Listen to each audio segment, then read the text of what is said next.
The time is now, according to my clock, hope you guys can hear me. The time is now 7:33, 7:34, and I'd like to call to order tonight's business meeting for Tuesday, October 20th. Roll call, please. Member Demet? Here. Member Patton? Here. Member Pulaski? Here. Member Fisher is here. Vice President Exum? Here. And President Hall? Here. We are still waiting to see if Brenda will be able to make it tonight. So we'll just carry on until we hear from her. And also, I have to give an apology right now. My internet connection's been spotty. I know Jennifer's has been too. So if I freeze up, just let me know and I'll try and slow down. Okay. Now that we're called to order, I don't believe we have any additions, corrections, or modifications for tonight's agenda. Oh, here we go. Brenda's just joining us now. So great. Good to have you, Brenda.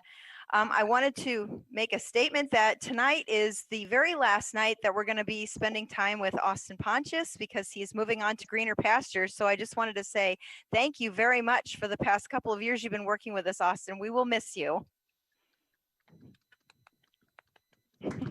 Thank you, Austin. We'll miss you, but I hope you're going to have a great time in your new endeavor. So good luck with that and keep in touch with us. Okay.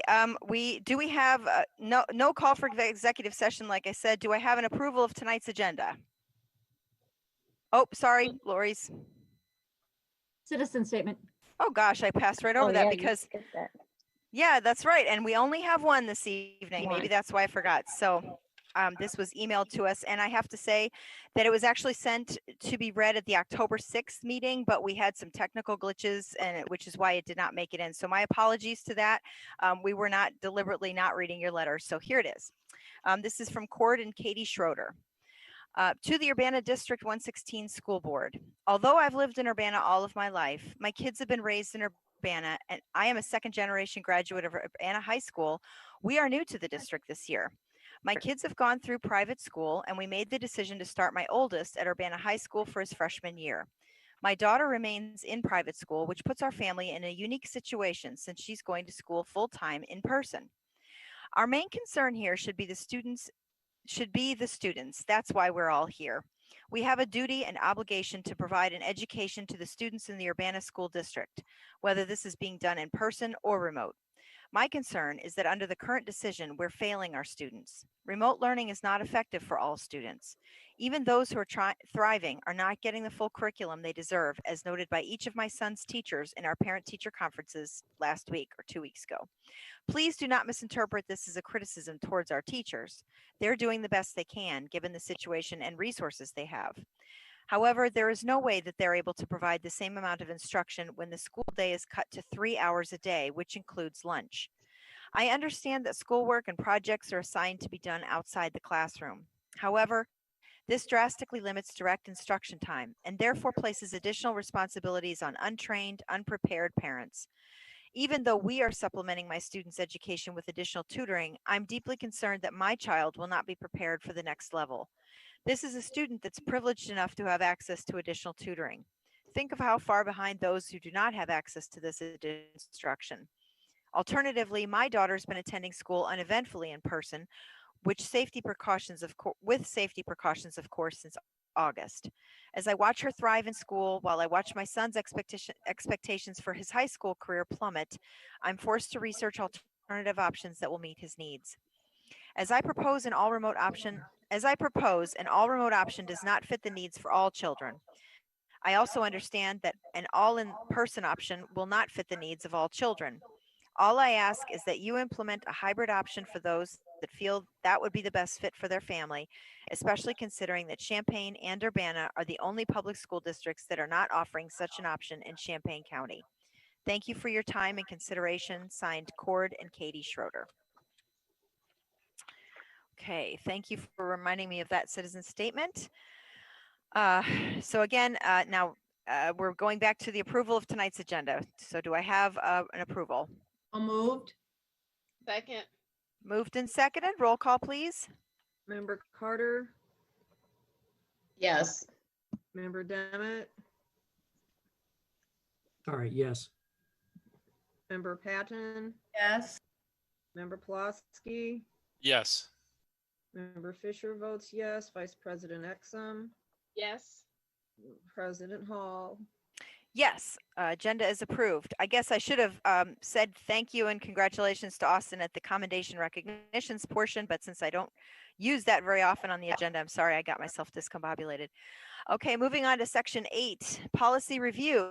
We do have one policy up for review tonight, which I will let Dr. Ivory Tatum introduce. Okay, good evening, everybody. So we actually have 6 press 104 policies. I'm not going to go through them all. I'm just going to give you the highlights. And I know typically we would give you guys a little more time with these, but they are due at the end of the month. So we are going to ask that you approve them tonight during our action items. So hopefully if you have questions, we can address them as we go. So the first one is policy 2220, and it basically is the school board meeting procedural policy. If you look, pages 6 and 7 are the main highlight areas, and this basically puts in writing the information about the disaster declaration. We have been following these guidelines basically all summer, specifically in June and July and August, and most recently since the school year started, related to having a quorum and following the guidelines for board members not being physically present at the meeting location, and how we're handling public comment.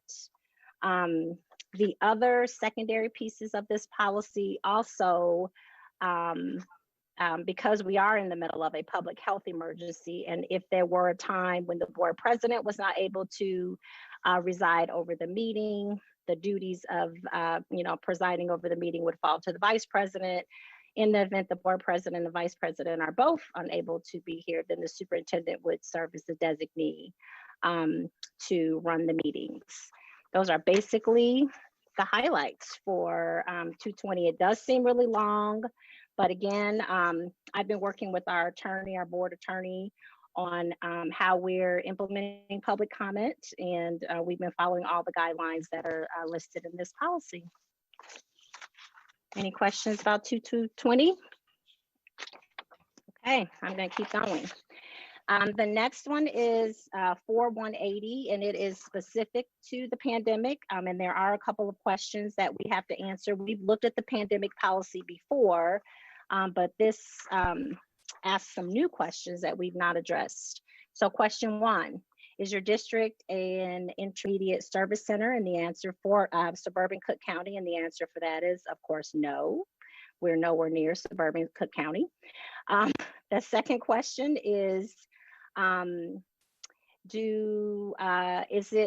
would we use the board president and the superintendent during a pandemic to preside over the emergency executive orders? And the answer to that, it says, would we rather use our board policy committee? And our answer to that would be no. We'd rather utilize our board president and, of course, the superintendent to preside over matters while we're in the middle of this pandemic. And the last question is specifically about e-learning, asking districts if we have an approved remote e-learning plan. I know it feels like we have an approved remote learning plan because we've been in remote learning now so many days, but we have not actually gone through the process to have the approved remote learning e-learning plan. If you remember, about 2 years ago, districts were able to write a plan to allow districts to provide instruction electronically when students were not present due to inclement weather.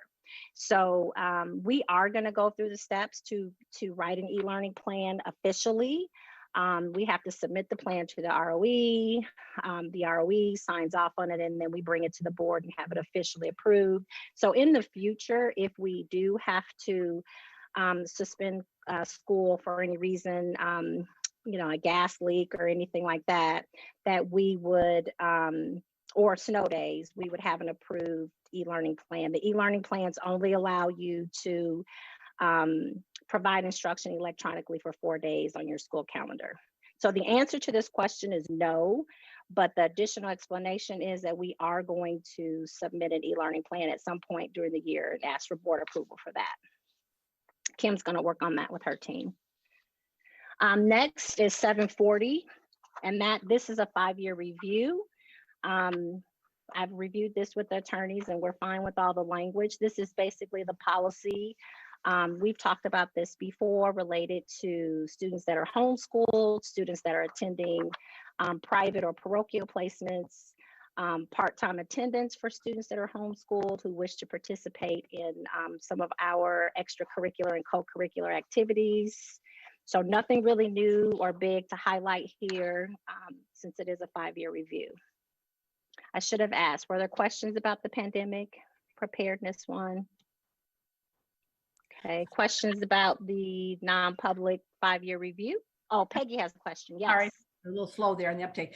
Actually, Yeah, that's okay. it's not related to the 2 items you brought up regarding pandemic preparedness, but when I was looking at this policy again, specifically the section under suspension of in-person instruction, remote and or blended remote learning day plans, which is kind of at the bottom of the first page of 4.180. You know, it talks about, you know, the superintendent shall approve and present to the board for adoption a remote and or blended remote learning day plan. And I just want to clarify that in my mind, because I assume this was the case, that any changes to our current remote learning plan, if and when it becomes hybrid and so forth, will be submitted to the board for approval before it's implemented. Is that? So this, so this is specifically talking about the e-learning plans. So suspension of e-learning for the weather related. So if you look at the bottom of page 2 and the required questions. Yeah. Question number 3. So because we have a resolution that we approved in August, the resolution kind of is the umbrella for any of those hybrid or modified plans related to remote learning or blended learning. So this plan is also addressing the e-learning plans that we would bring to the board for approval in a regular calendar. Anytime we took a snow day, we wouldn't have to count that as a non-attendance day. We could count it as an instructional day if we had an approved e-learning plan. Got you. So right now we continue to operate under the resolution that we adopted or accepted in August meeting. Got you. Yes. In order to use the e-learning snow days, we would have to bring another plan to the ROE and then to the board for approval. Okay. A separate one. Okay. Yep. Thanks for explaining that. Good question. Yes, that was a good question. Any other questions about the non-public students? Okay, the next one, 7190, student behavior. The main changes are on page 11. This was a pretty hot topic there because of some public articles and citizen information in our county and Vermilion County and other areas around us, basically around the state, related to isolated timeout, and physical restraint. So the new language just says neither isolated timeout, nor physical restraint shall be used to discipline or punish a student. So if you go through to read the policy, it talks specifically about one of the exhibits in the language, but we provided to the board earlier today one of the administrative procedures that the press recommends. We feel like our timeout restraint and isolated timeout policy is better. So we shared that with you a little while ago, a couple hours ago. I don't know that you've had a chance to look at it, but Todd was just going to review it really quickly. So our recommendation would be we adopt the policy, but we would not adopt the administrative procedures that go with the policy because our administrative procedures are better. So we think. So Todd's going to share a little bit about that. Yeah, just briefly, these administrative procedures are not new to the use of isolated timeout, and physical restraint. We've had them for years. I would say probably in the last year, the regulations have gone through about 5 or 6 iterations of changes, and we have continually updated our procedures as that's happened. And there have been changes in definitions of terms, reporting requirements, the forms we use, timelines for reporting, how we're reporting incidents to ISBE, the conditions under which we can use these interventions. And so we take these procedures. We have 6 therapeutic crisis interventionists, intervention trainers for the district that train our staff that use these procedures. So they are also well aware of the changes and incorporate any changes into their training with staff. And as Jennifer said, our administrative procedures are compliant with the changes in law, and they're actually more specific to our situation and what our staff do. Questions? Okay. Next is student records, and these are fair. I know the 7340 and then 7345 is a brand new policy, but they kind of go hand in hand. And basically, what both policies are trying to do is make sure that as districts are entering into more virtual learning and more virtual platforms that for student use, for instruction, for meetings, for basically everything we're doing with our students and staff, our virtual platforms. And they want to make sure that we're doing our very best to make sure that we're complying with the Personal Protection Act to make sure that we're keeping student data and student information confidential and not breaking any FERPA rules. And at the same time, in 7345, that we're following the guidelines for security to make sure that that our data is protected, that we have malware, and that we have software that protects all. We have students, we have thousands, about 15 to 1600 Chromebooks, maybe more than that now, out in homes. And so they want to make sure that we're doing our due diligence and that we're monitoring the programs that the students are on, and that at the same time we're protecting their information from hackers and things like that. Specifically in 7340, they talk about that we would have a privacy officer, and the policy gives us the, it basically says as default that the superintendent should be the privacy officer. And I actually would recommend that our chief information officer be the privacy officer for the district, and that I can be his backup or her backup. And I just feel like that person is better equipped to monitor privacy and make sure that we're doing what we need to be doing. So the policy says that we can choose the business manager if we don't want to use the superintendent, the technology director, and I forget what the third person was. But my recommendation would be that we have our chief information officer be over that role, and I could be the backup. So that's basically the gist of 7340 and 7345. Any questions about those two or comments about any of the 6? Okay. So we will, those are on the agenda for later for consent, and hopefully we'll get those approved and get those sent over to press. Thank you.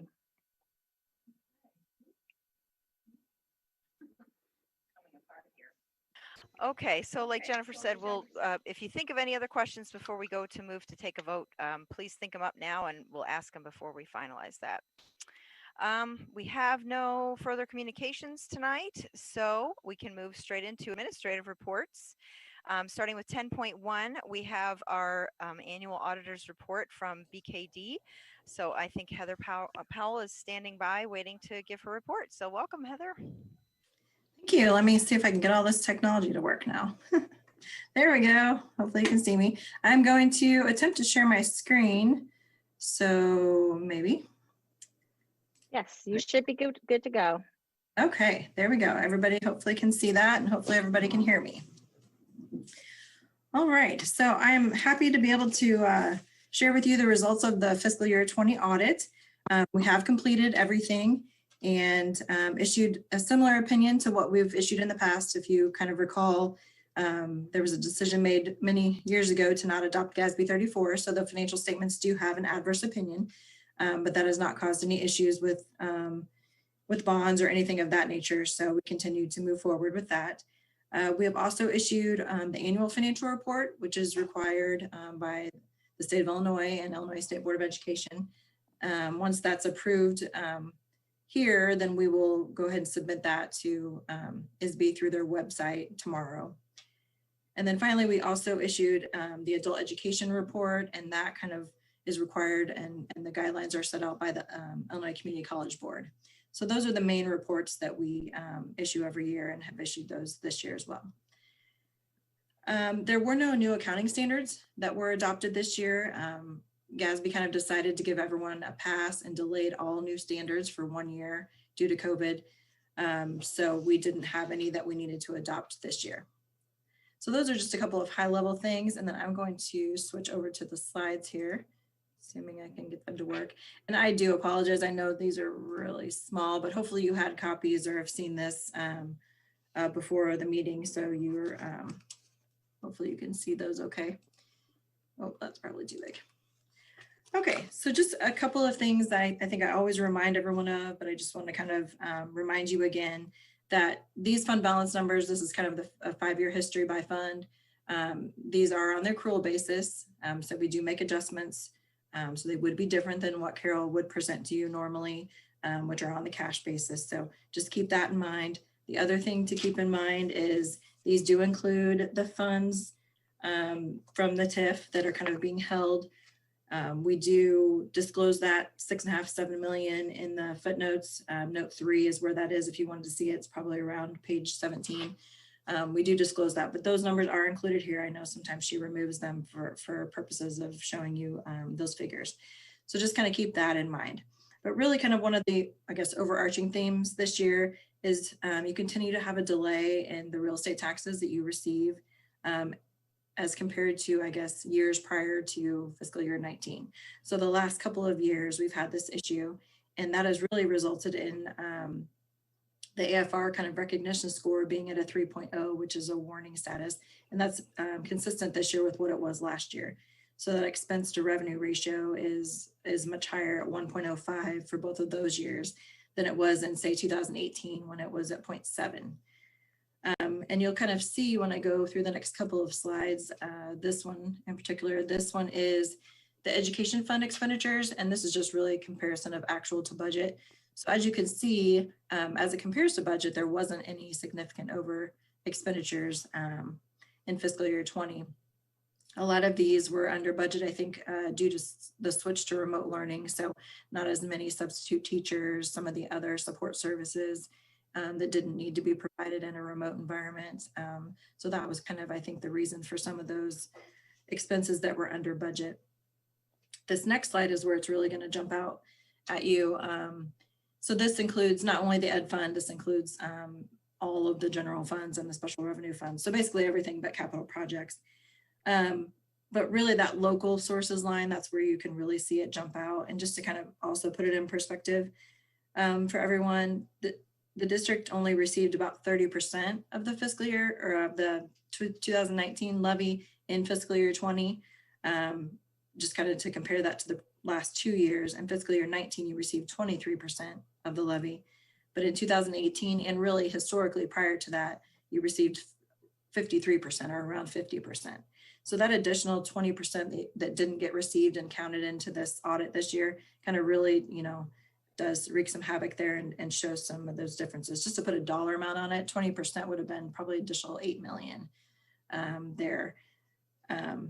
But I guess the other thing to keep in mind is we do also kind of jump forward on the accrual basis and count anything that you receive within the 60 days. So that also causes some different timing issues as compared to cash and compared to budget and things of that nature. So it is sometimes hard to kind of differentiate, all the different things that are going on. But I guess the main message is that you really have received less in taxes through that 60-day period the last 2 years than you had in any year prior to that. So that's kind of what's causing some of these issues. This last slide here is the working cash fund, and it's just the cash balance. So this is the cash that the working cash fund has on hand that's not loaned out to the other funds. So last year, the interfund loans were about 7 million, which you can see the cash balance was quite low. And then this year, those interfund loans are down to 5.5 million, which has the cash balance back up to around 1.5 million. Any questions so far before I go to just a few other things to talk about? Well, this maybe is as much a question for Carol as it is for you, Heather, but I understand that our school district financial profile was reduced to 3 last year and this year. And I know that's beyond our control, but I wonder, what is the impact? I mean, are there serious consequences to that? Because if there are, won't the state recognize that it is something outside of our control? It's not because we're not, living within our means or managing our funds adequately. I mean, what is the impact of having a district profile of 3 versus 3.8, which is what we had last year and the year before? I mean, Carol, you can speak to that, but I don't think it affects anything necessarily as far as funding or anything, does it? The word warning, I think. Right. Yeah. I'm trying to, wish I had this in front of me, but I think you have to be at, there's a one below that, if I recall, that is worse. And you have to be at that for several years. And that's when, like East St. Louis, the state comes in and brings in people to help you with your finances and help you get on the right path. But we're nowhere near that. I mean, this is a financial early warning, I think is what we're on. Yeah, it's a warning. Yeah. Yeah. Yeah, there is one below that, and I apologize, I don't have that in front of me either, but with me, but it doesn't affect our ability to leverage. No, and I can tell you that I actually go in and make comments on that when it gets posted on the ISBE website. I put in there about the taxes. Oh, okay. Yeah, I think last year even they may have done something countywide because it impacted every school district. I mean, it's not just us, it's everybody. Gotcha. right. I think it's something that's been noted, not just for Urbana. All right. Okay. Thank you both. Sure. Just a few other things. We did also perform a single audit, which is the audit of the federal funds, and had no findings related to that. Just the other 2 letters that we issue, one is what we call the audit committee letter. That's just where we go through kind of our required communications. Just a couple of things to mention to you. There were no changes in your significant accounting policies, and there were no adjustments that we passed on with the audit. All adjustments that were made as part of the audit are just that cash to accrual conversion and those entries that we make every year. So none that we would consider like an error or something that would be a deficiency.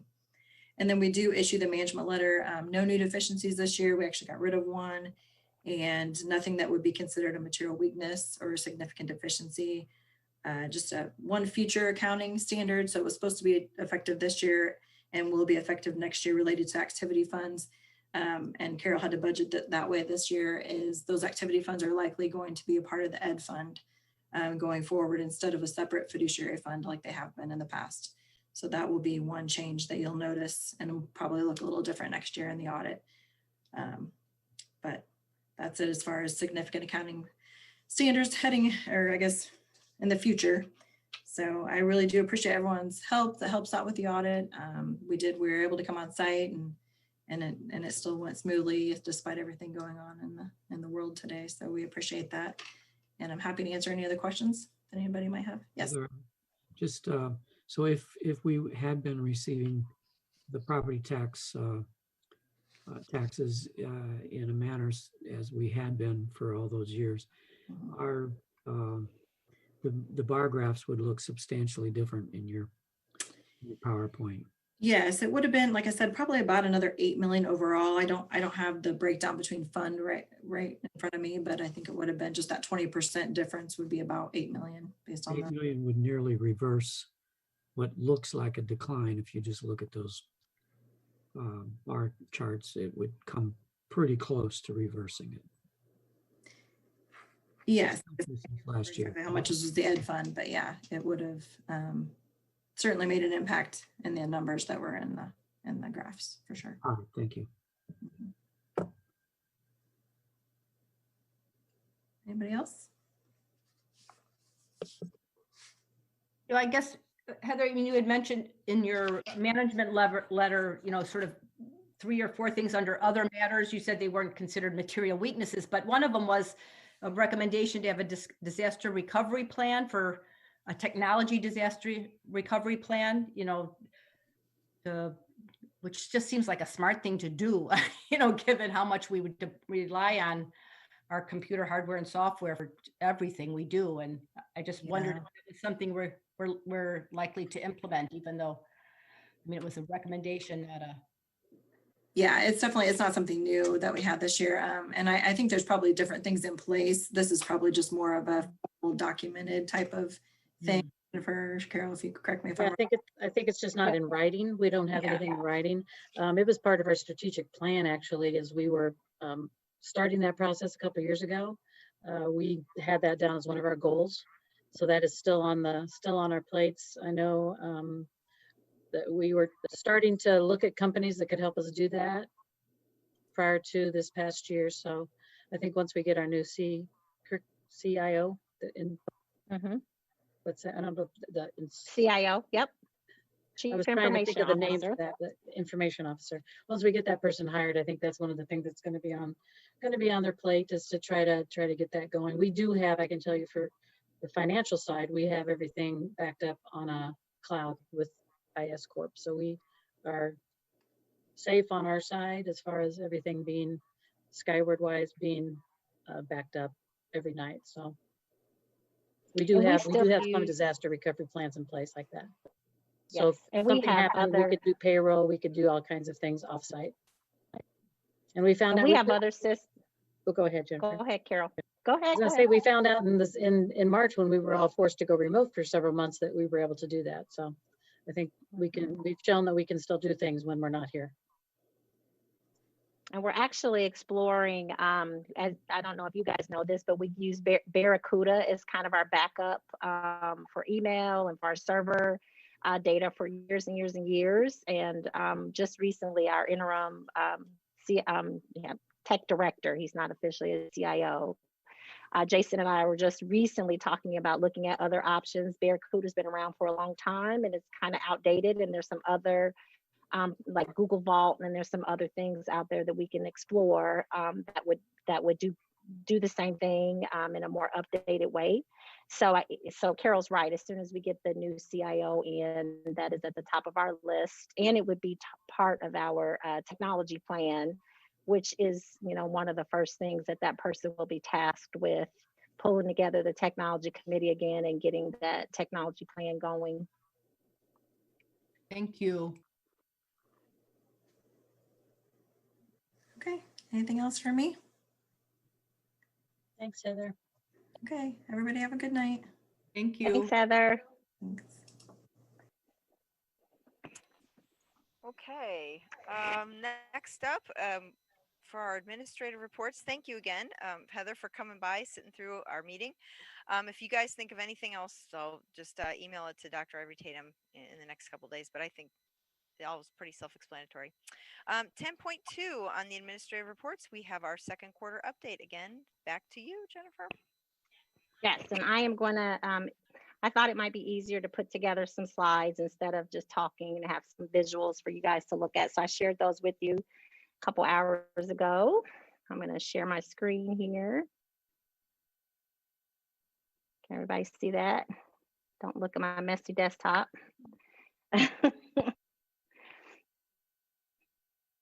Okay, so first I wanted to just give you a little update about where we are with our plans to start bringing back, phasing in some students, as we discussed in our last meeting. Even though we're not going into a full hybrid, or I guess what you'd call a modified hybrid, we are going to be bringing students back into our spaces.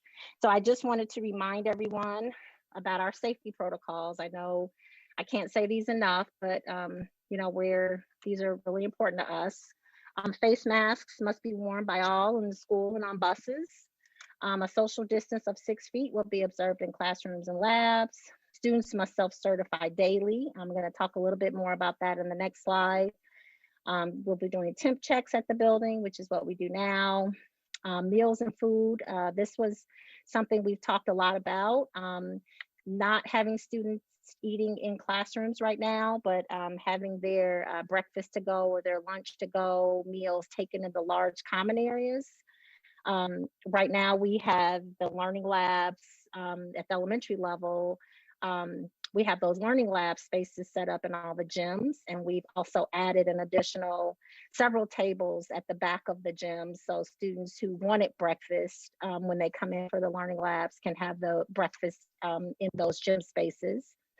And all classrooms and schools will be deep cleaned and sanitized every night. So I just wanted to share a little bit about our plans for self-certification and keeping kids safe as they enter the buildings, and our staff, of course. As we've discussed many times, you guys have heard the term self-certification. So right now we have signage at all of our buildings for visitors, for staff, anybody, any adults entering our schools, self-certify. We have an app that they use. So right now I want to talk to you specifically about what the students will be doing, since this is a new component to our world, right? We've not had students in the building other than in the learning labs.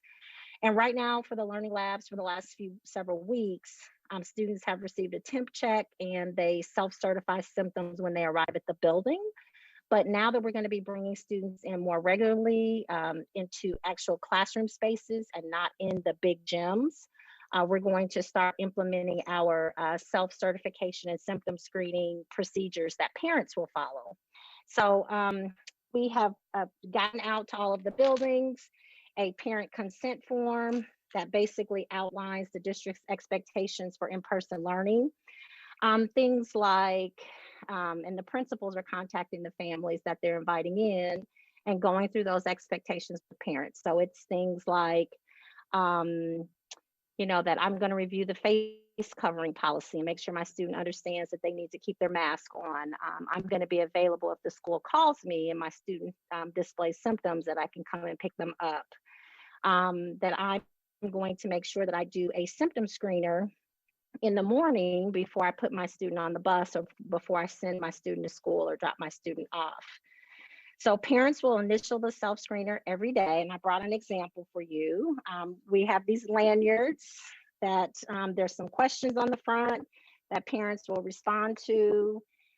Does your child have a temperature of a fever of 100.4 or higher? They actually will go through the symptom screener.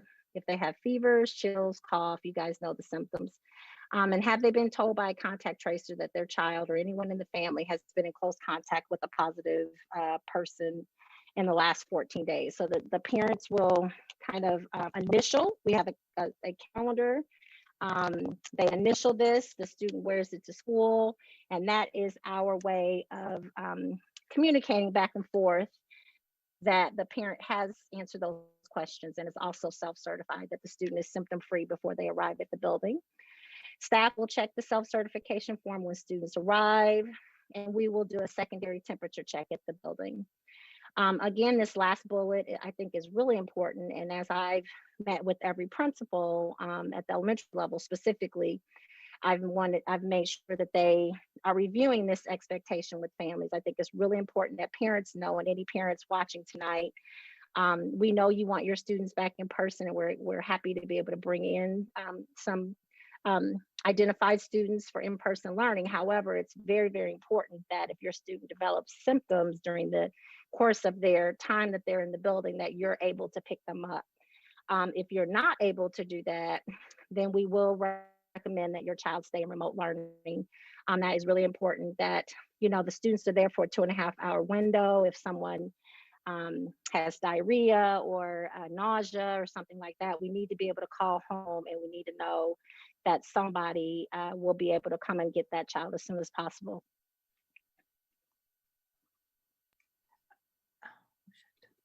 Stop me as I go if you need to. I know I can't see you guys because I'm on my smaller computer, so I can just see my PowerPoint. Okay, well, Jennifer, So before you go to that one, you talk about how the principal will, or the parents will initial this self-screen lanyard daily. What if children are coming on a school bus? I mean, Oh, yes, they'll still send the lanyard with the student on the bus. So the bus drivers, Carol meets with them kind of every week, right, Carol? I know she's meeting with them this week. So what we're asking the drivers to do, that's why we made it such a bright color, is to notice if the child isn't wearing it, to say, hey, do you have your screener? And they can either run back home, or, they can sit on the bus and call into the house and say, hey, Johnny doesn't have his lanyard on today. Do you have it? And we have the ability from the buses, they can call into the office and they can call the parents. But yeah, we're expecting the first student people will look for it as well, Peggy. Oh, excellent. All right, good. Thank you. Hey, Jennifer, you may cover this, but so what is the plan if a parent does not show up and you have a child who has the symptoms? Yeah, so we do have, it's not a very nice word, but we have isolation spaces, in the building. So every building has a nurse on site. We'll have a nurse on site and has a nurse on site right now. And so the nurse is kind of our, we do the screener when they come to the door, but we're really relying on our nurses to be the experts to help look for those other symptoms. And then we have an area in the building where we will have the child wait until someone can come get them. And unfortunately, what we would not do is if the parent isn't there within those 2.5 hours, we wouldn't send the student back on the bus. We would just have to keep calling somebody to come and get them. That's why it's really important that as we review the expectations with families, that, it doesn't have to be mom or dad or grandma or the guardian. It can be whoever's on their emergency contact list. And families and parents, if you need to designate some additional people to be in your Skyward contact list, this would be a good time to do that. If you work from 6 to 6 and you're not going to be able to come to the school from 8:30 to 11, then just make sure you have a backup person who can. Jennifer, I just have a quick question along those lines. Is there an age limit at all on who can pick up a sick child? So we have had older siblings do it.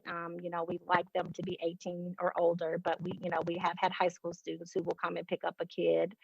But as long as it's somebody that we designate is designated in the Skyward, in that child's family as an emergency pickup person, then yes, we'd allow an older sibling to come and pick up. My other question is, if there is a child who does have the symptoms and does test positive, what would happen to that site? So, we have a contact tracer and we wouldn't know right at that moment that the student was positive. So what we would do is send the student home. Yeah, it depends on where they get tested and, if it's at Carl or Marketplace or wherever. So once, a lot of times, I don't know if you read the superintendent update, but this week, last week, we received some guidance from Illinois Department of Public Health about the fact that there are a lot of people who have COVID, who have alternative things that are going on with them that present themselves like a COVID-like symptom, like severe allergies, or people that have chronic migraines, or people with asthma. So we don't want to, kind of punish or be really punitive with a child that we know has some of those other things that are routine. And so we are going to work with families to make sure they get a doctor's note to us. So we don't send that child home every single time they cough or sneeze and we know it's not COVID. But yes, once we would get a positive test, we'd send that student home. We would suggest and encourage the family to take the child to be tested if the nurse felt like it might be COVID and not something else. We can't make families test. It's not something we can force upon people, but we strongly encourage it. And so we would encourage the child to be tested. They would stay home in quarantine until the test results are back. If the test came back positive, then we would start our contact tracing procedures, which are pretty involved. And we would basically close every area and notify anybody who had been within a close contact of the student. A close contact is within 6 feet or more for 15 minutes. And we list all those people on a contact tracing form. Anybody who would have been within 6 feet of that student for 15 minutes would then be quarantined. And they would be encouraged to test. What exactly is the length of time? I've heard several different numbers for the length of time for quarantine if you've been in contact. What information do you have? Is it 10 days? Is it 14 days? I've heard both of those numbers being thrown around a lot, and I didn't know if you could clarify on that. So it depends on if they have symptoms. So if they are asymptomatic and have no symptoms, it's 10 days. If they if they actually have symptoms and have COVID, you actually can get back. It's actually kind of backwards. If you're actually diagnosed and have symptoms, you're able to come back faster than if you just quarantine for 14 days with no symptoms. All right. And so if you've been, it is kind of backwards. Let's say you've been in contact, would you have to stay out of that learning lab site also? Yes. So we would clean the learning lab. We would quarantine anybody who might have been in the learning lab with the student at that time. We have our protocol of, I know Randy's here, but we clean it. We let the room rest for a certain amount of time before we allow somebody back in that space. Okay, thank you. I appreciate that. Nope, no problem. Okay. So next I'm going to just give very brief highlights. As you can see, this is a very brief highlight of what we're planning to do at the different levels. So Urbana Early Childhood, right now, they are going to start their pilot. You heard about their pilot at our last meeting on November 9th. Basically, they have 2 classrooms at King.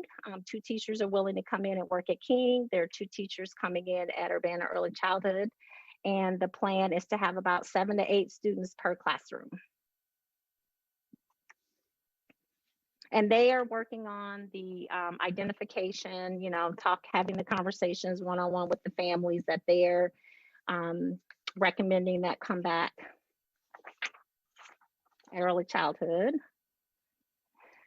Elementary, I've been meeting with each principal and kind of working through with them their need in regard to the number of students. All the principals either sent out an email to poll staff or, sent some kind of Google form or Google sheet or had some way that they had teachers submit names of students who might not be engaging remotely, those needing additional one-to-one, and students who with special needs or language needs that just aren't being addressed via remote learning.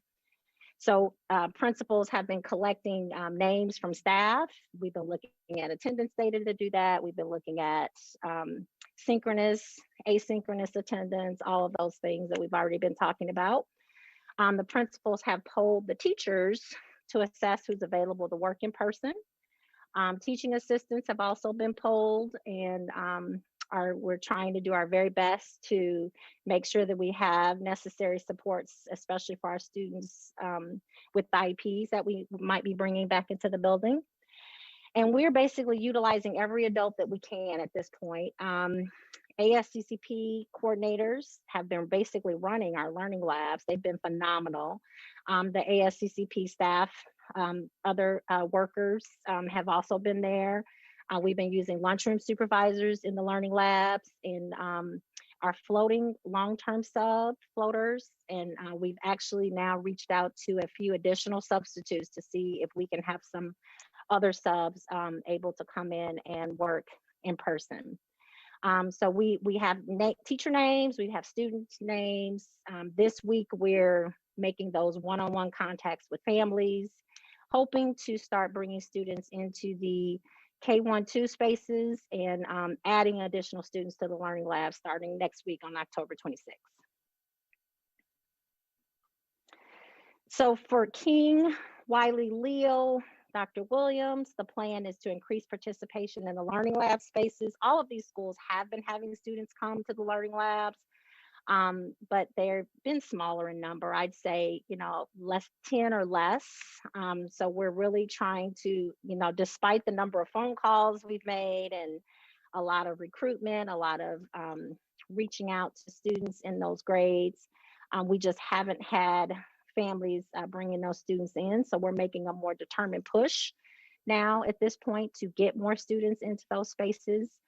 Teachers are helping with that too, as they are recommending students to go to those learning labs, and those are those big spaces that are in the gyms. And then we have small groups that we're recommending for K1, 2. We plan to keep those groups very small.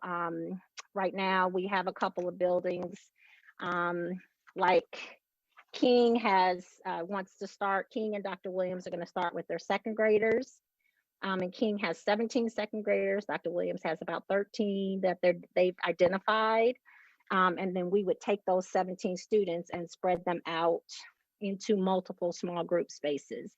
We'll see how things go kind of with those first couple of groups before we add any additional students to that. Wiley is bringing in several kindergarten students and a larger group of IEP students.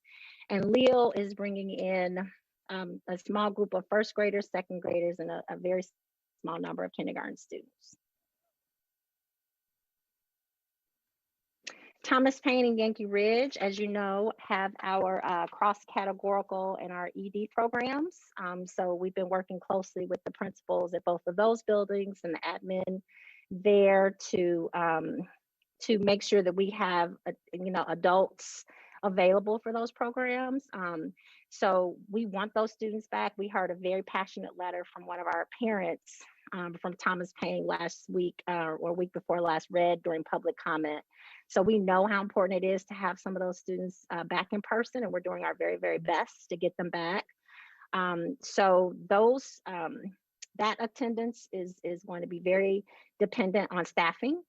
If we don't have the adults available, that it'll be much harder to have some of those students with people like lunchroom supervisors and subs and things like that. So we're really working hard to come up with good plans to bring back several of our cross-categorical and ED students at both Thomas Paine and Yankee Ridge. And UMS and UHS, you guys have seen this slide before. So the goal is, again, to extend the learning labs, inviting more students into those spaces, more intentionally inviting students into those spaces. Right now, we're working on about 50 students. We want to start small. And we have a list of 50 students from UMS, a similar list at UHS.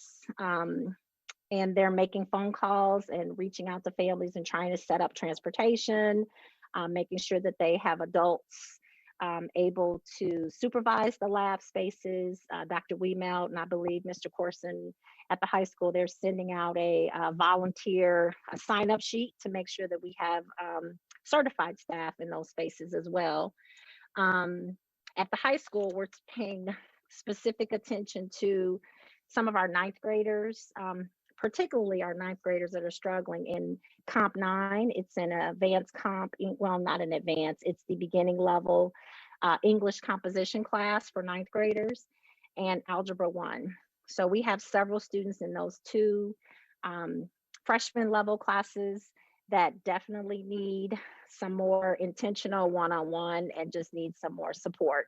So we're starting, we have other students at the high school, but we're going to definitely focus our attention to Comp 9 and Algebra 1.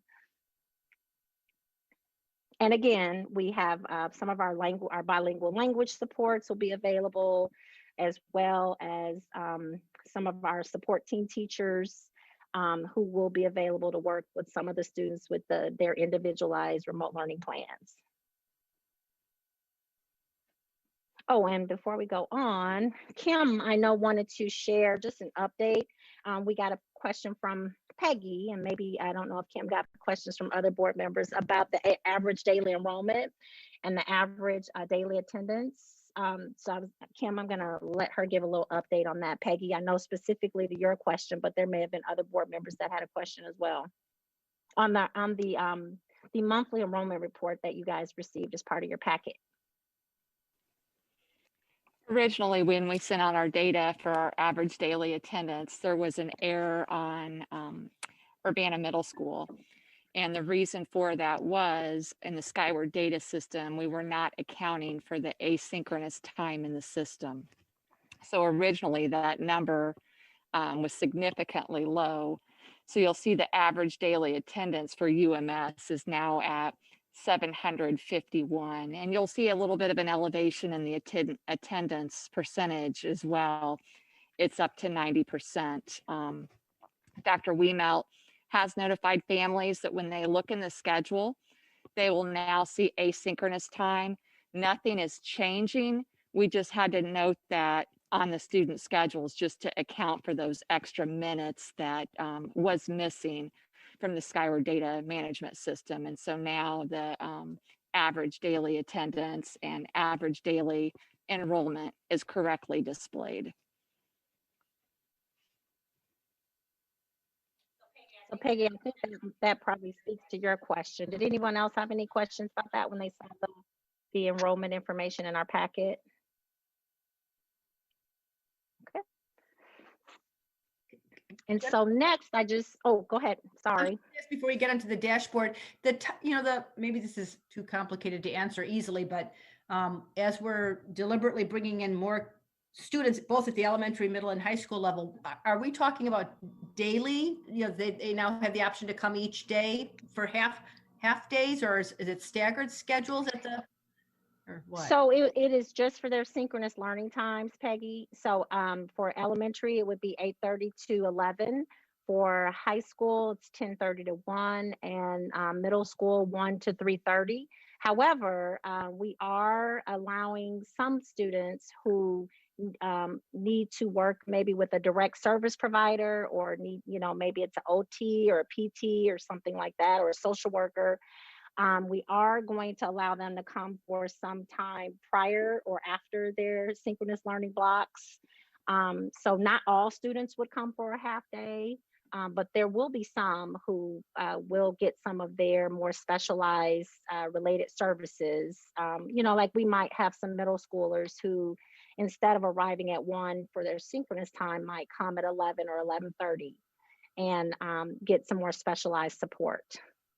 Same thing for high school. We have some students that need more intentional support around an IEP or something like that, that those students could come at 8:30 or 9 o'clock instead of at 10:30. But we expect all the students that are there, to be there for their synchronous learning time for that 2.5 block window. And if some of those families needed supervision after that, then do they have the option to go into one of the learning labs and be supervised during their asynchronous learning time? Is that an option for families? So right now, we just don't have that level of supervision available. I think we could, if we had a special education provider or a direct service person who set up a time for a student to stay longer, to get their social work minutes in or something like that, I think we could do that. But in the thinking of like all 17 of the second graders that might be a king would not have that option, because we just wouldn't have the staff supervision to be able to do that.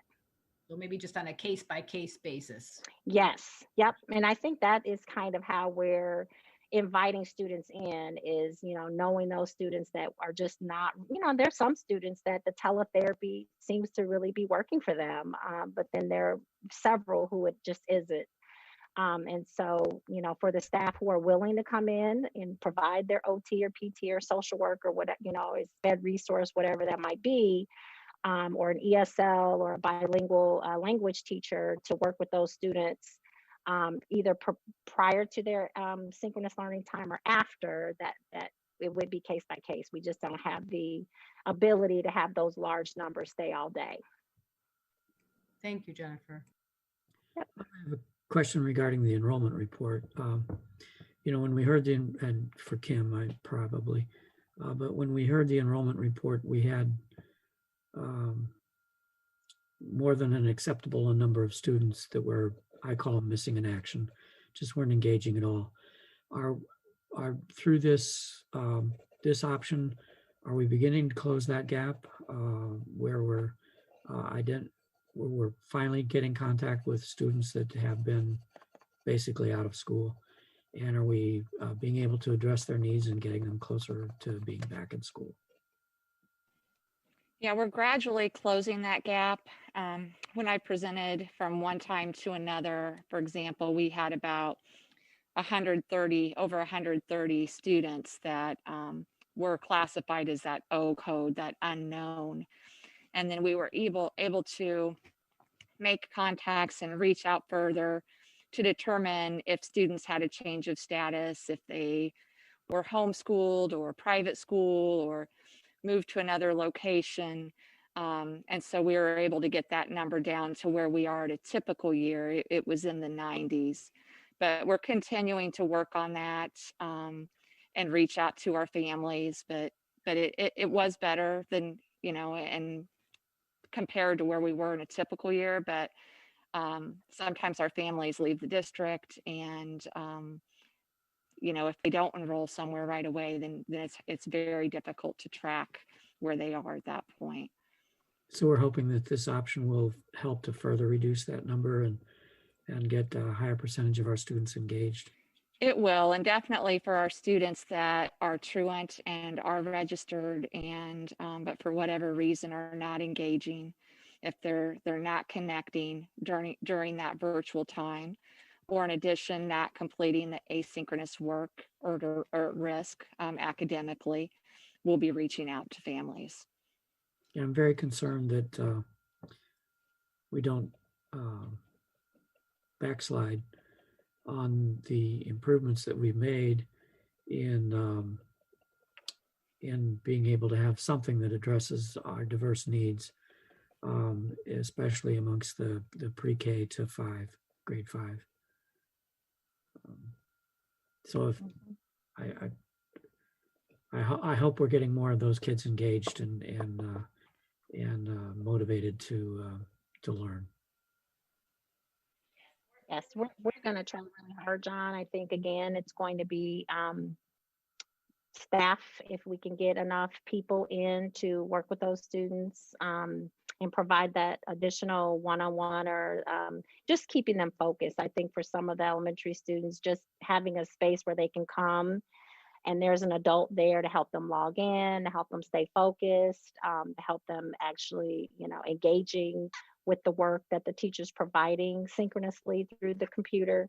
That will make a huge difference. I mean, we have some elementary students that don't get on at all, ever. And those are the kids that we're targeting at elementary, that, someone will be there to make sure that they're on the computer and they're actually getting some of that asynchronous work done. I'm glad to hear that. And this looks like this is proceeding in a manner that for those families that choose and want to remain remote, that our programming for them will be as effective as it has been.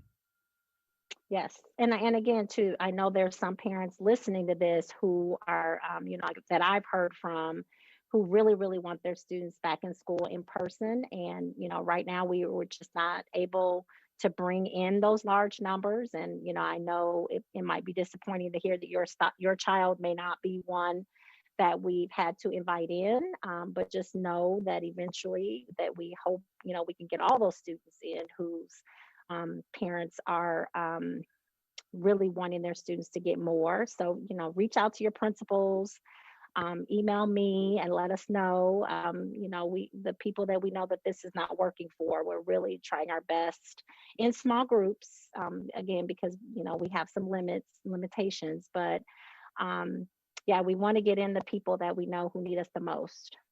And at the middle school and high school, John, I just wanted to say, I know we're starting with 50 students at a time, just so we can get those systems in place.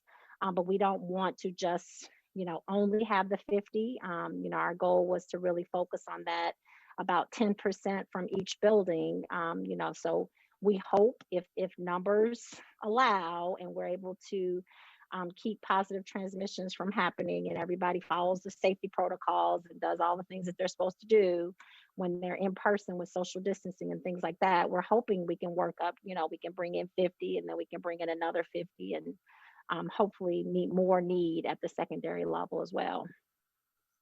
Appreciate it. Thank you. Yep. And then next, this was in, I think, the first superintendent update is just kind of letting you guys know that we're going to be going live with the COVID-19 data dashboard. This was in the plans for whenever we started to bring students in during our hybrid. But I decided, if we're going to be bringing in, even if we're just bringing in 20, 25 students in a building, we should be tracking that data for our community and making sure that we're being transparent about the positive COVID transmissions that might be happening in our buildings. So I know we're not going to be full hybrid and, bringing in our half and half students, but we are going to go ahead and make the data dashboard live. So as of second quarter, which was, the first day was yesterday, October 19th, we are going to start tracking online, and I'll send something out when we have it almost ready to go. I'm going to show you, hopefully this link works since I'm sharing. But on the dashboard, we will update every week the new active cases. So this would be new cases for students and new cases for staff. For students who are in staff who are in person, it was never the plan to track, every positive case that we hear about. We've heard about people who have been positive after attending a funeral, or who went to a family reunion, or went on a trip. Those are not cases that we'll be monitoring and updating in our dashboard, because those are not new cases that have impacted our school community in any way. So we will just be uploading and listing cases of staff and students who are attending in person. So for the students that are remote, if you want to let the school know, and if you need assistance and the things we can do to support you, we want to know that. But the cases that we're going to be adding to the dashboard would just be for those people who are in our facilities and in our schools. We'll also be listing the data for the students and staff that are placed in quarantine due to a positive result, exposure, or a close contact while in one of our facilities. So if you, get a call from public health that you're a close contact from somebody at a soccer game, then we're not going to be listing that in our dashboard. But if you get a phone call that you were a close contact for a student that was in the learning lab or a staff member in the learning lab, then we would be listing that in the dashboard. Does that make sense to everybody? Okay. So we'll report that information by district and by building. So you'll be able to see that listed out by building. I'm going to click on this to see, hopefully it works. See if it does. Oh, yay.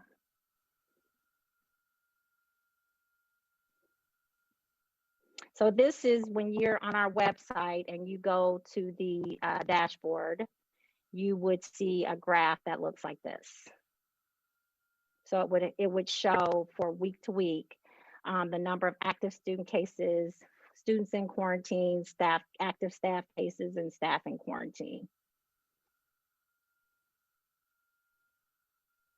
And we'll kind of keep week to week up there, and we'll update it every Monday. So the hope is that we don't see any of those bars. The hope is we don't see any of those. These are made up numbers. So this is not real data. So before anybody says, oh no, this is our test page that we've been playing with. But yes, we're hoping that these bars stay really, really low from week to week. Yeah, I think it would be unrealistic to say we won't see any data there. Oh, sure. Of course we will. But managing it is the key. So I don't want to set up false expectations.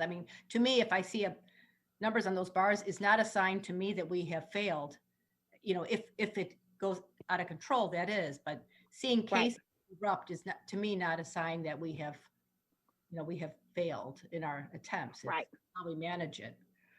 Absolutely. And how transparent we are about, I think transparency is the key because, when we find out about a case, then we do our due diligence to make sure anybody connected to that staff member, that student is notified. So then everybody can make the best decision about what they need to do about testing or quarantining. So that's the key too, is communication and making sure that people know, and again, you're right. We're not going to be able to have 0 cases. We've seen districts around us who have been in person, who have not had large outbreaks, but yes, they've had some positive cases, and they follow their protocols.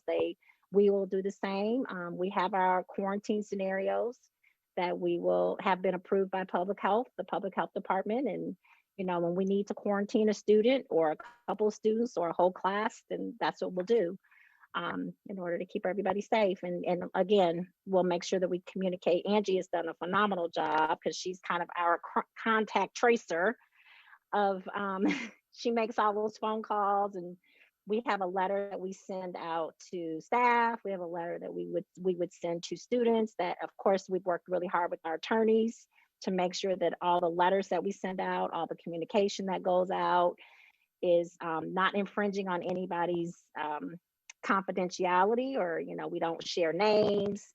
But we do want people to have the information so they can make good decisions about what they want to do, if they want to go get tested or send their student back to school or whatever.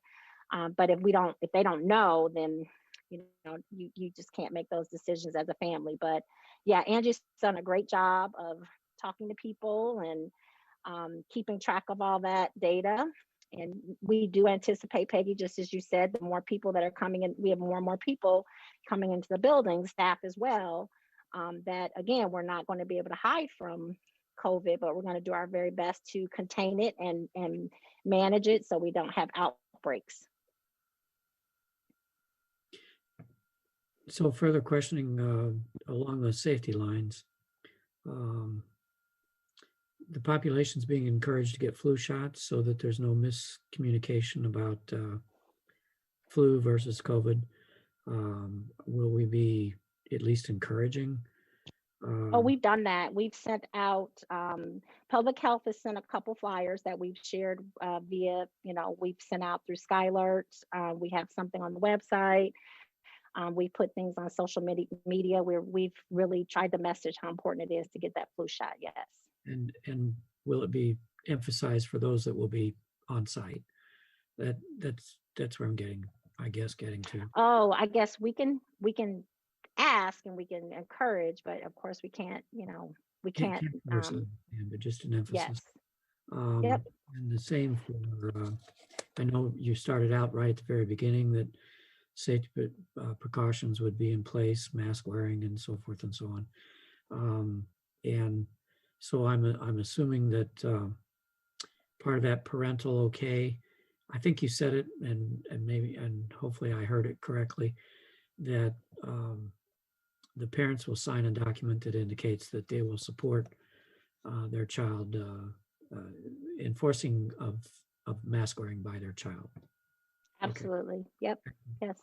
And we also have on our consent form that we want to make sure that parents cooperate with us around that. This goes back to that transparency and communication piece. So if Angie or if the principal were to call a parent and say, did you get your child tested, or what was the results? We really want the parents to make sure they're being open and honest and communicating with us around, because none of this works if we're not all on the same page and together in being honest and sharing information. So we're really going to need families to, if they've been in close contact with someone and someone in their home is positive, they're going to have to be honest and let us know, so we don't put other people at risk. So we kind of talk about that a little bit on the consent form too, how important it is that we're, this is going to be a community effort, not just the schools and, not school by school or for the district. In order for us to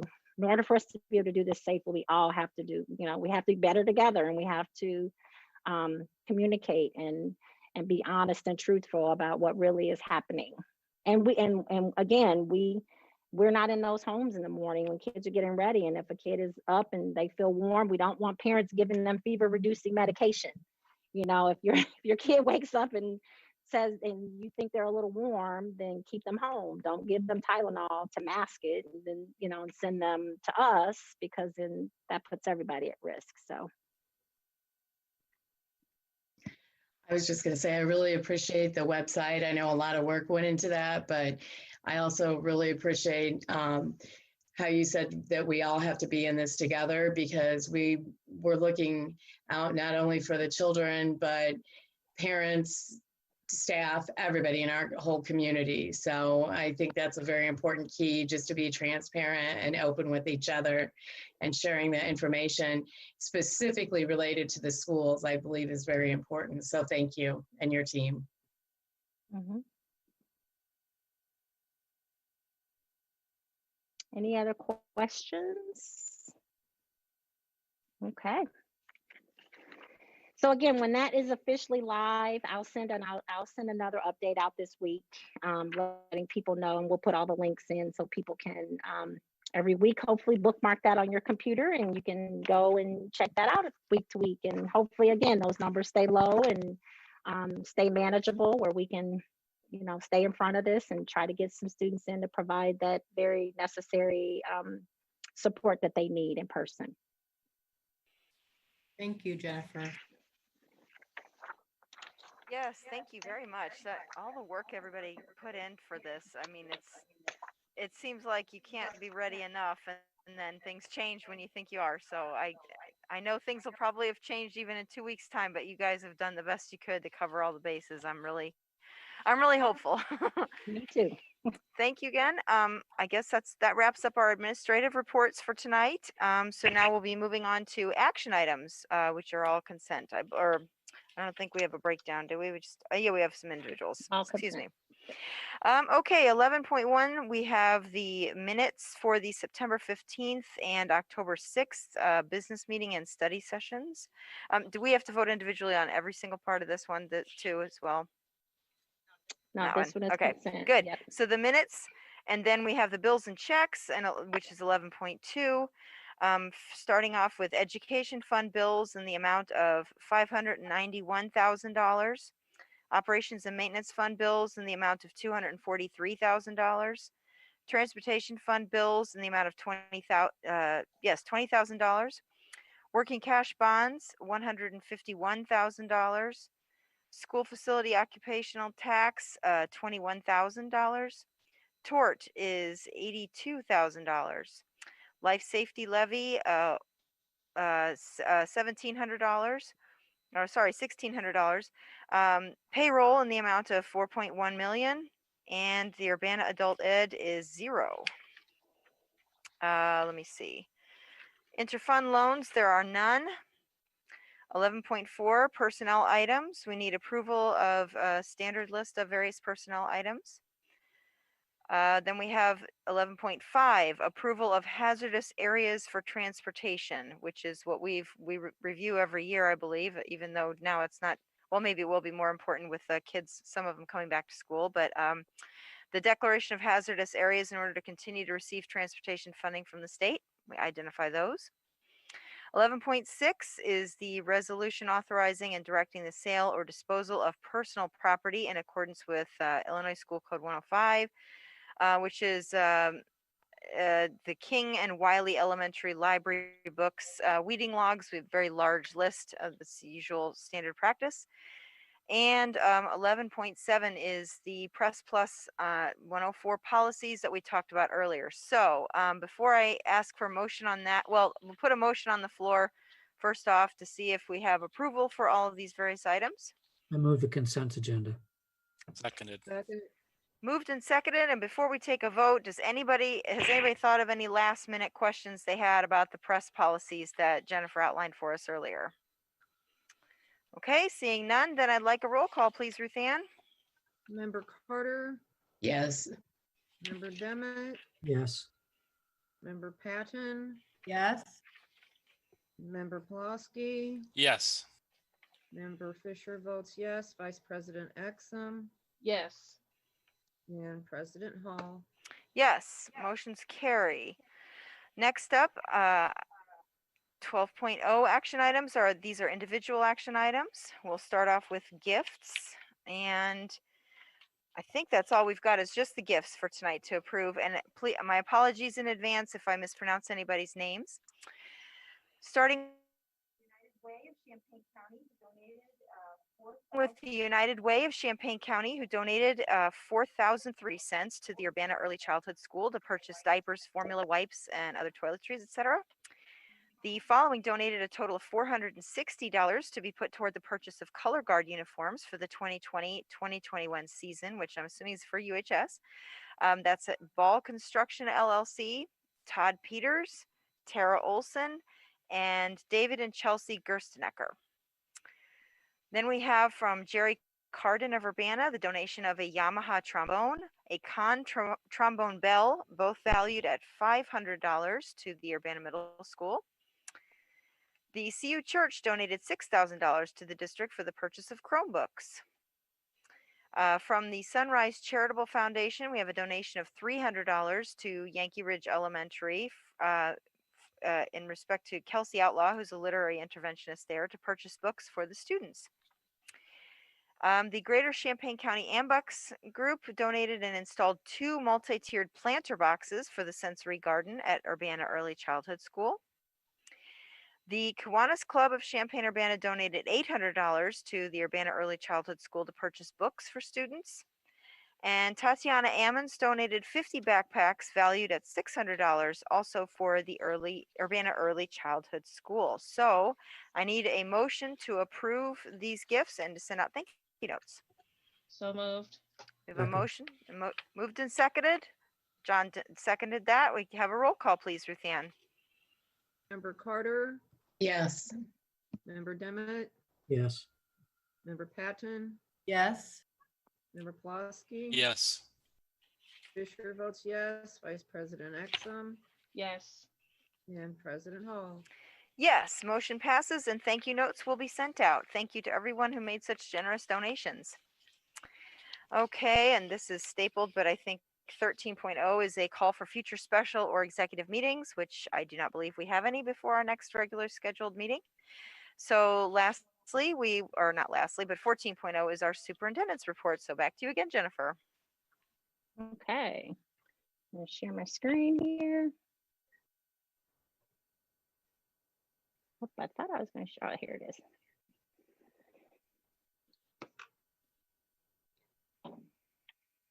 You guys seeing that, Kim? Okay. My computer has been so slow. Okay, there we go. Okay, first off, I wanted to just share, I know last week was the physicals and immunizations exclusion date. We've taken a lot of phone calls and shared a lot of information about this, but Illinois State Board of Education in its infinite wisdom waited until the October 12th to give us some new guidelines regarding exclusion requirements. We know that these are unusual times and, many of our families could not get in to get those physical appointments done and get those immunizations. I know the superintendents, regional offices, we've all been really appealing to Illinois State Board to say, for our students who are remote and not coming in person, it just makes no sense to, exclude them at this time. So allowing students who've not met the exclusion requirements, they will be allowed to continue to participate in remote learning. Any students that we are inviting in to physically come to school, whether it's to the learning lab or working in those small groups, will have to have their physicals and immunizations up to date. I do have a celebration on that front because we started off, just a couple of weeks ago with about 860 people, students that were going to be excluded, and we're slowly getting that number down. So now we're under 500 at 495. So our school-based health center is available. They've seen a recent increase in families getting over there. They are ready and willing to help. So if you could get to the school-based health center at Urbana High School, all the information is on our website and was shared with families via Skylert. So please take advantage of that for those folks who still need that. School supplies. So we've been committed to giving out school supplies every quarter. Now that we're into second quarter, we're in our next school supply drive. We shared today, we at middle school, high school, and all the elementary buildings, people could drop by during the meal distribution times. That will be happening again on Thursday. So all students are eligible to get school supplies. It doesn't matter what your income level might be. Any Urbana school district student can go to one of those sites and get school supplies. Devangana Rana, I don't know if you guys saw this, but we linked her full story in another post, but I'm kind of partial to Devangana. She's a former King student, but she's a senior at Urbana High School. And she did a great story, talked about her work with FEMA. And if you've not seen the link, you go to our website. She talks about a lot of her community projects and just seeing Urbana grow. So she's definitely a student to spotlight and a student to get to know. So we're excited. I know we've not had any football this fall, but we are actually going to have some band music in the on our field coming up next Monday, the 26th. So this is a parent performance only. Sorry, community and people who really want to come out and sit in the stands at McKinley Field, but this is for our band parents only. Our team and all the teachers related to the band, Ms. Peterick, Mr. Higgs, I don't want to name names because I'll forget somebody, Christy, have done a great job of really following safety and really keeping the students active through the Tiger Band. So they're going to show and perform and on Monday night.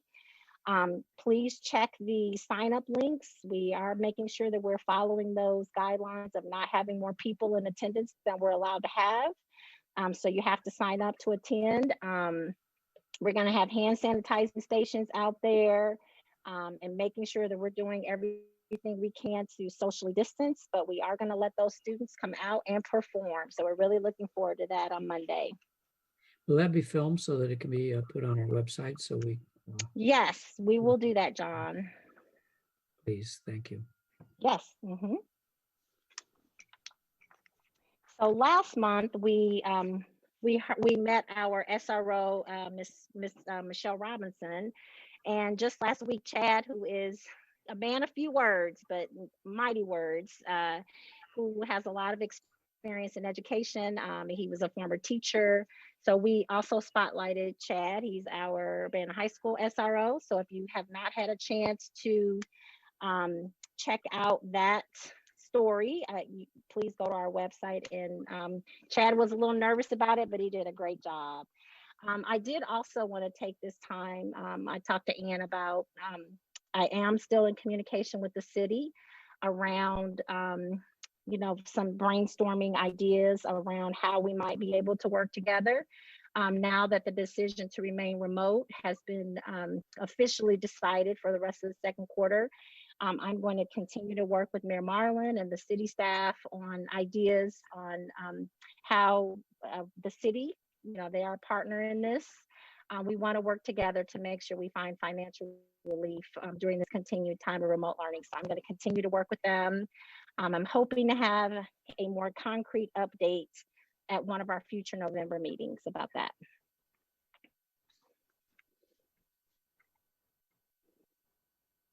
And we just got this news yesterday.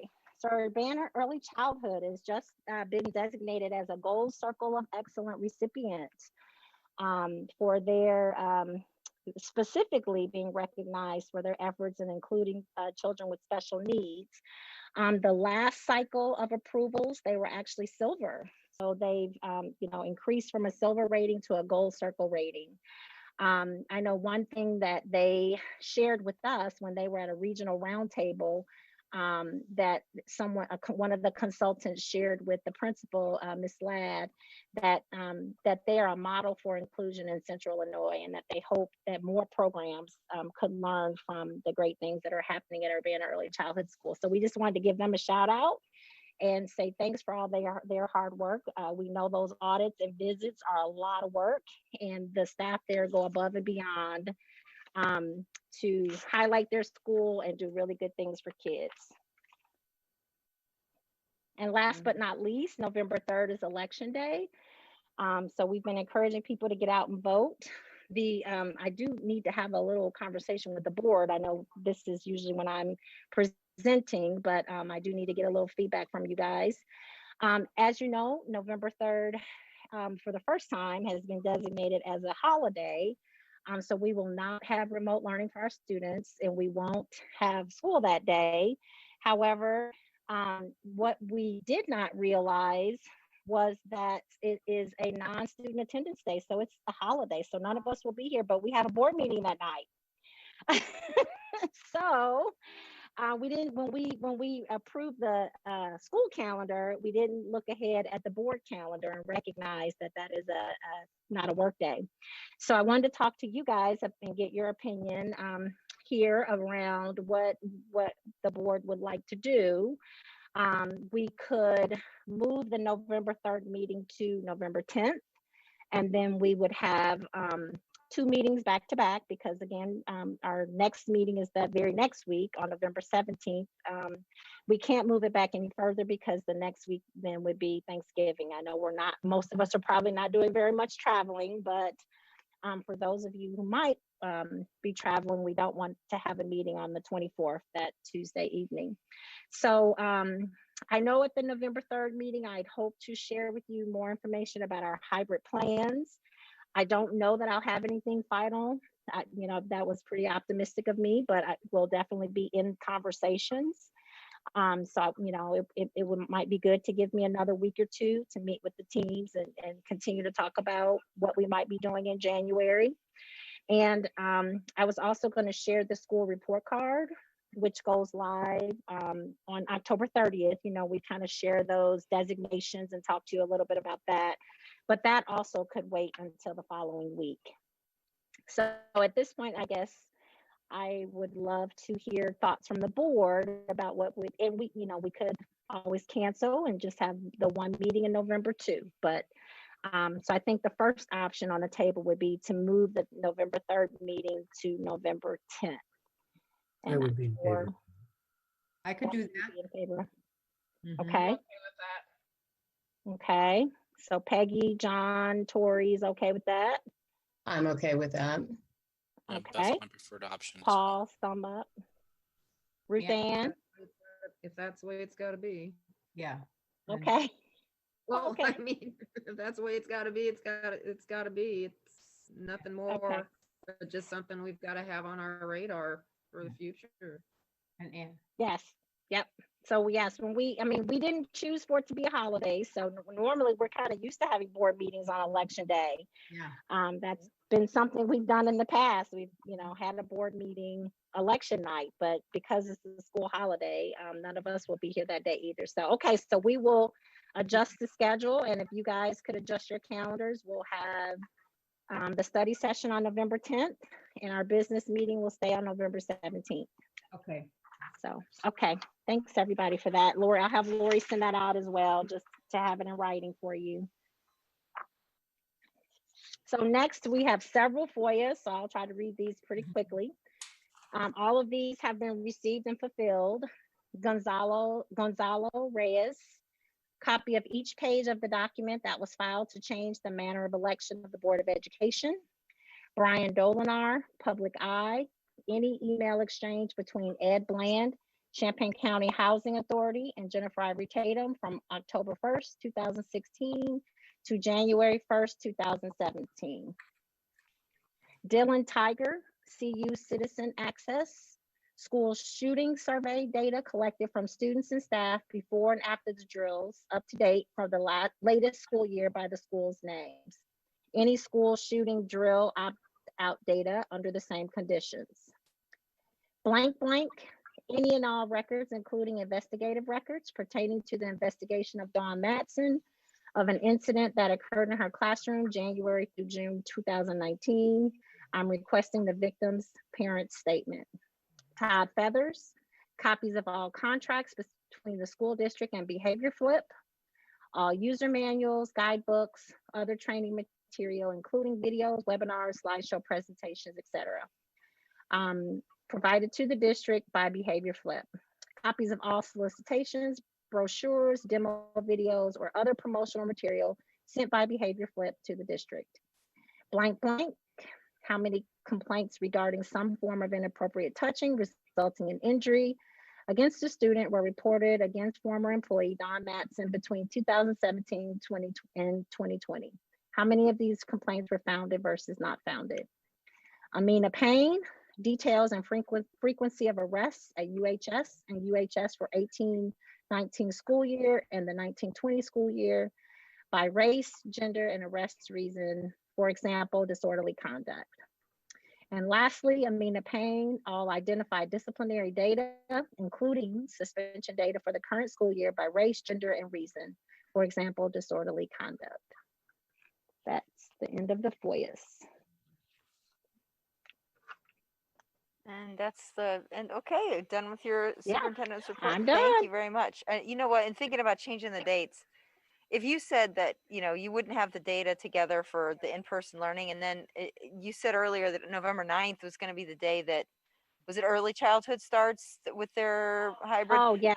It was one of those days, then that would be a timely way on November 10th for us to sit down and just see how the first couple days have gone for various schools. Sure. So it's not ideal, but you Absolutely. know, it's better than not having a report at all. So Yep, thank absolutely. you for that. Okay, board reports. Do we have anybody who has a board report they'd like to share? I just want to remind everyone again that the terms of 4 members of the school board, sub-districts 1, 3, 5, and 7 are up for re-election on April 6th, 2021. And detailed information about how to get on the ballot is now on the Urbana School District website under the Board of Education page. So thanks to Cameron Williams for getting that up so quickly with relevant links for more information. But the key thing is that signatures must be filed with the Champaign County Clerk's Office the week of December 14th to 21st. So that's not so far away. Thank you. Okay, and John, did you have a report? Yeah, I just want to recognize Sam Lambert of our high school cross-country team who placed second in the Big 12 meeting. And I think Sam is a sophomore this year. He might be a junior, but I'm pretty sure he's a sophomore. No, he's a junior. So that's quite an achievement for a junior. Well done. That's great news. Yeah, I wish we could have the teams come to the meetings and give them their congratulations like we always used to. So someday soon, I hope. Any other board reports for tonight? Okay. Seeing none, I need a motion to adjourn tonight's meeting then. So moved. Moved Second. and seconded. Okay, roll call, please. Member Carter, Yes. Member Demmett, Yes. Member Patchen, Yes. Member Plasky, Yes. Member Fisher votes yes. Vice President Exum, Yes. President Hall. Yes, we are now adjourned. Thanks, everybody. Have a good night. Thanks, everybody. Thanks, Austin, again. Yes, thank you, Austin. Congratulations. Bye-bye. Congratulations. Have a good night, everybody.